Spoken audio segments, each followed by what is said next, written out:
সেই দাদুর হচ্ছে 85 বছর, চালু করেছিস? দাদুর 85 বছর বয়স।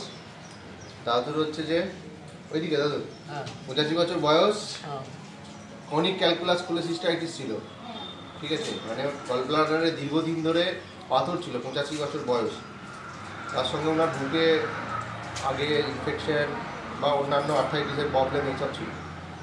তো আমি ওনাকে দেখে ল্যাব কোলেসিস্টেক্টমি প্ল্যান করি, কিন্তু 85 বছর বয়সে ল্যাব কোলেসিস্টেক্টমি মানে মাইক্রো সার্জারি আরামবাগের মতো জায়গায় একটু ডিফিকাল্ট, মানে আমাদের পক্ষে, সার্জেনের পক্ষে। কারণ ওটির টেবিল বা পোস্টঅপ অনেক রকম কমপ্লিকেশন হতে পারে এজ রিলেটেড, যেহেতু ওনার বেশ কিছু কিডনি, তারপরে লাংস, এইগুলো কিন্তু আগে থেকেই আন্ডার ট্রিটমেন্টে ছিলেন। তো যাই হোক, পার্টিকে আমি এক্সপ্লেন করি এবং বলি যে কী কী অপারেটিভ বা পোস্ট অপারেটিভ রিস্ক আছে। তো ওনার নাতি এটা, উনি ভাবনা চিন্তা করে বাড়ির লোকের সঙ্গে আলোচনা করে মানে হাই রিস্ক কনসেন্ট যেটাকে বলে, সেই হাই রিস্ক কনসেন্টে আমি ওটি করি। তো মাইক্রো সার্জারি মানে ল্যাব কোলেসিস্টেক্টমি করি। তো ওটির পর পোস্ট অফ ডে 1-এ দাদু ভালোই ছিলেন, ডে 2 থেকে কিডনি ফাংশন বা বুকে ইনফেকশন এইগুলো একটু অ্যারাইজ করে।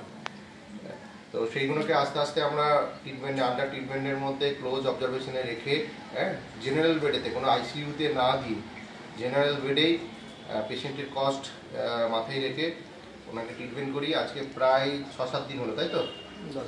10 দিনের মতো, 10 দিনের মতো আজকে ওনাকে ডিসচার্জ করব। তো ভগবানের কৃপায় এখন অনেক ভালো আছে।